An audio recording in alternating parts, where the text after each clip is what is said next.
جل وهل یا هیټ سټروک. جل وهل یو داسې حالت دی چې اکثرا په ګرمه یا توده هوا کې رامنځته کېږي. علت یې په توده هوا کې پاتې کېدل دي.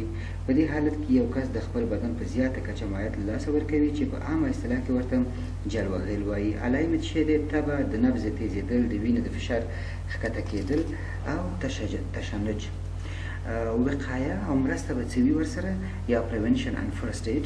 د دې لپاره چې یو کس په جل وهلو اخته نه شي، ښه به وي چې له خپله ځانه په خپله ساتنه وکړي. لکه که چیرې اړ نه یاست نو په توده او لمریزه هوا کې کار مه کوئ، او که چیرې اړ یاست بیا هر یو ساعت وروسته اوبه سره له لږې مالګې وڅښئ او د ځان ضرورت په اندازه ورڅخه کار واخلئ.